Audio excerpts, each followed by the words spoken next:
welcome back. Sorry for the abrupt cut there. We're this out, and I think this will go a little more smoothly now. We haven't worked together on a lesson like this in a little bit. So, yep. So she had this religious crisis. She possibly believed in God, something she practiced in her everyday. We left off. Right. Yep. More scientific minded. So I think I might leave Mount Holyoke too. Dividing the students were divided up into the three groups: the Christians who accepted Christ, hopers who expressed hope of accepting Christ, and the no hopers.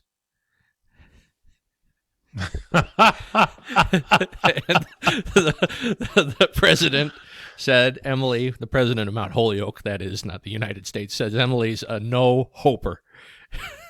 There is no hope for Emily. There Dickinson. you go. Yeah, I think I might have left too. Yeah. I don't know. The seminary would have been for me. So, yeah, during this Mount Holyoke assembly, the president would ask all the students who wanted to be Christian to rise, and everybody stood up, except for Emily. And she explains, they thought it queer that I didn't rise. I thought a lie would be queerer. There you go. I guess it would be. Might have made her life a little bit easier. Yeah, but that's what I like about her. She didn't care what other people thought.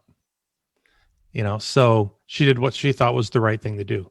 And one of the poems we're going to look at, Divine, Much Madness is Divinest Sense, I think is the name of the poem, kind of expresses that idea. So, very apropos for today. Yeah, so she, this house still exists, by the way. It's a national landmark. Mm-hmm. Emily spent most of her time here. This was her father's house in Amherst on North Pleasant Street. She rarely left it. She had adult visitors sometimes. She'd play games with the neighborhood children in the gardens, but really just kind of, at least as far as the research today indicates, a homebody. But you say a little different. Again. Yeah, well, she wouldn't be able to go outside the house and play in the gardens with the children if she had severe agoraphobia. Severe agoraphobia is a fear of wide open spaces. So anything outside the front door would be a wide open space. So she can leave the house and she could play with the children in the gardens. Then she wasn't suffering from agoraphobia. Fair At point. least in my mind. Yeah. Now, I don't know what part in her life this was, but there's a funny story about her where she would bake. She loved to bake. So she spent her days a lot of times in the kitchen baking and at the same time writing poetry, because she'd always write poetry on these little scraps of paper. And so when it was time for the children to come home from school, she would lower a basket from her window, and it would be filled with baked goods down on a rope to the street.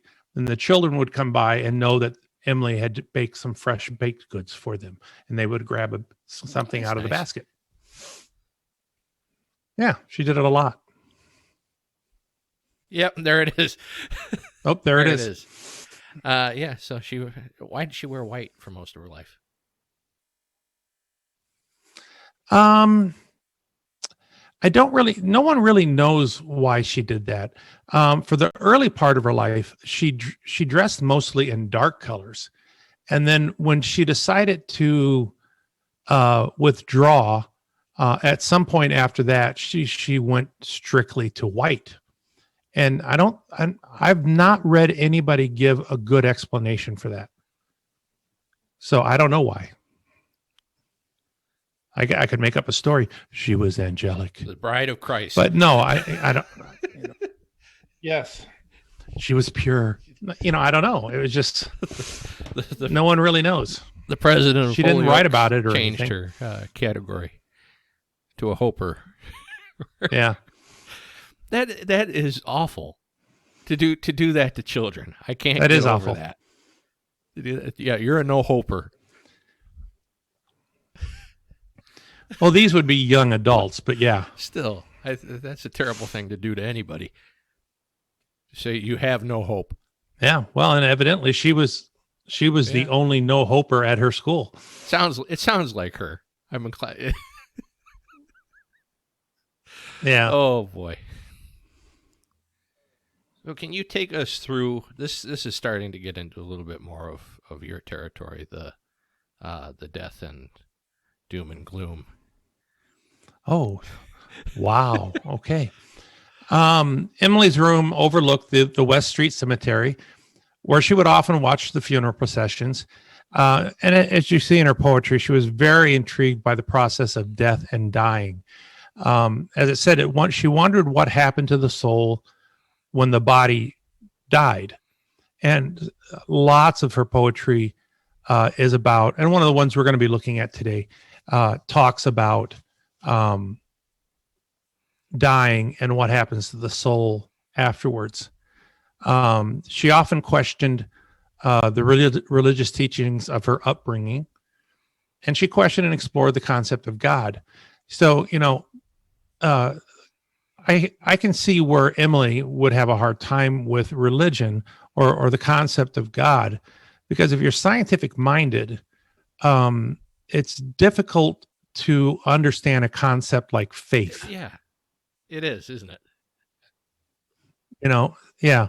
So, a belief in God requires faith, but I don't think it's necessarily a bad thing to question. No, it's never wrong to question faith. Yeah. Oh, but why would that be? I mean, I understand why it would be bad to 1830s. Yeah. Oh, well, yeah. In this town at that time, yes, absolutely. But it's never wrong to ask a question and explore things, and doesn't make you bad. Right. Just makes you inquisitive. Nope. All right. Yes. So Samuel Bowles, he's an interesting character. He was her editor. So Emily was a spinster. Both of these, both these guys were her editors. Emily was a spinster, never married. She began corresponding with Samuel Bowles and Thomas Higgins, who both went on to publish some of her poems, became her editors. And she would send them poems within the letters she wrote to them. And I think the relationship was pretty good, pretty cordial. Yeah, it was. I mean, she argued with them a lot because they were very conventional in their approach to poetry, but the arguments were always pretty good. They were pretty civil. And she had a very rich life in letters. She wrote thousands of letters in her lifetime, which unfortunately, a lot of them were destroyed at her death, because she requested her sister to destroy the letters that she had, because she kept all the letters. So those were to be destroyed. She also wanted her poetry destroyed. But they couldn't do it. The sister refused to do it, and then was very instrumental in getting her sister's poetry published. Poetry? I think for her, she at a certain time, I think she got very disillusioned with people not accepting her way of writing poetry, that it had to be that very formatted iambic pentameter with an AB rhyme scheme and all that kind of stuff. It was just meant to be, there was a format for it. And Emily's poetry was anything but formatted, in a lot of instances. She used a lot of dashes. She used a lot of ellipsis points, ... That kind of stuff. She used, sometimes she used vertical lines instead of dashes. Sometimes she used slanted lines. No, wow. No one ever had done that before. It was commas, colons, semicolons, and periods. Do not dare stray from those punctuation marks. Maybe an occasional question mark and an occasional exclamation point, but no slashes, no dots, boring, no dashes. All of the poets would sound the same. Yeah, but by that, well, if you take a look at a lot of the poetry, back then, I mean, the difference was in the wording, obviously, but they were all basically structured the same. So with some variations, but like I said, I think 95% of all poetry at that time was written in iambic pentameter, and she doesn't write in iambic pentameter. An iambic pentameter is just a rhythm. It's an unstressed syllable with a stressed syllable, unstressed, stressed. Wrote in and Shakespeare too. Yeah. Iambic pentameter. Yeah.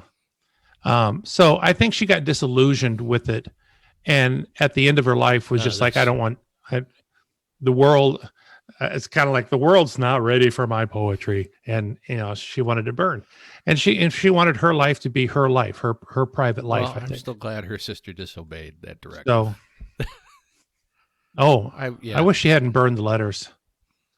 So much we would know about her, but that's how we're finding out more, is that people are finding letters that she wrote, that like people like Bowles and Higginson and these guys, they kept the letters, and then those letters they've got stored away someplace, and people are finding them and looking through them. Emily Dickinson, and all of a sudden we have this new letter from Emily Dickinson that just popped up, so that's how we're starting to find out a little bit more about her. And come right back.